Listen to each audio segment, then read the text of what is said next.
Pass ছাড়া সাংবাদিক সহ সবার অস্থায়ী পাস বাতিল করা হয়েছে। অগ্নিকাণ্ডের তদন্ত এবং অস্থায়ী পাস বাতিল ইস্যুতে সবশেষ খবর জানাতে সচিবালয়ের সামনে থেকে যুক্ত আছেন সহকর্মী আসিফ ইকবাল। আসিফ, জানাবেন তদন্তকারী দল আজ ঘটনাস্থলে এসেছে কিনের পাশাপাশি নতুন কার্ডের জন্য আবেদনের বিষয়ে কি তথ্য রয়েছে?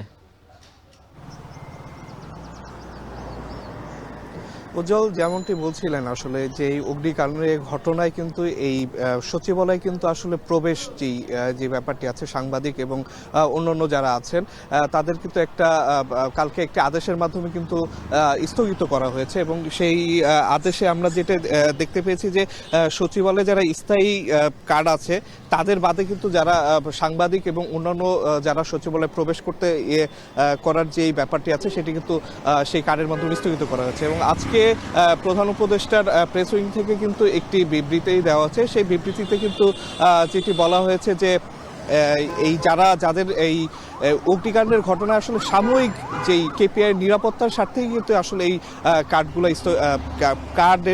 স্থগিত করা হয়েছে এবং কার্ডের মাধ্যমে প্রবেশ অধিকার স্থগিত করা হয়েছে।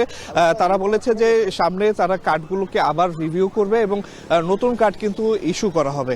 আর আপৎকালীন সময়ের জন্য সংবাদকর্মীরা যাতে সচিবালয়ের সংবাদগুলো কাভার করতে পারে সেই জন্য প্রত্যেকটি মন্ত্রণালয়ের নিজ নিজ প্রোগ্রামের জন্য কিন্তু আলাদা করে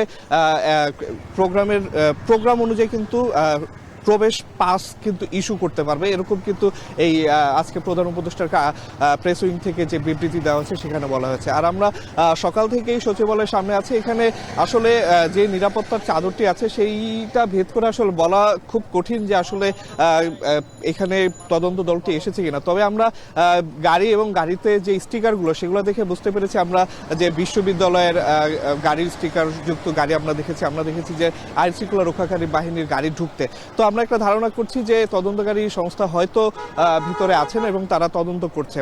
আর এখানকার তদন্ত কমিটি নিয়ে একটু যদি বলি যে এই সচিবালয়ের এই অগ্নিকাণ্ডের ঘটনায় কিন্তু প্রথমে একটি তদন্ত কমিটি গঠন করা হয়েছে। সেটি কিন্তু 7 সদস্যের একটি কমিটি ছিল, পরবর্তীতে সেটি বাতিল করে কিন্তু 8 সদস্যের আরেকটি তদন্ত কমিটি গঠন করা হয়েছে, যাদের আসলে প্রতিবেদন জমা দেওয়ার কিন্তু সময় দেওয়া হয়েছিল যে 30 তারিখ পর্যন্ত।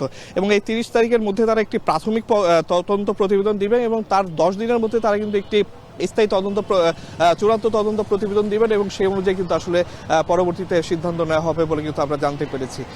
তো সচিবালয় প্রান্ত থেকে এই ছিল আমার কাছে সচিবালয় সর্বশেষ। উজ্জ্বল। আসিফ ইকবাল যুক্ত ছিলেন সচিবালয় থেকে। চাঁদপুরে 7 নৌ শ্রমিক হত্যার প্রতিবাদে চলমান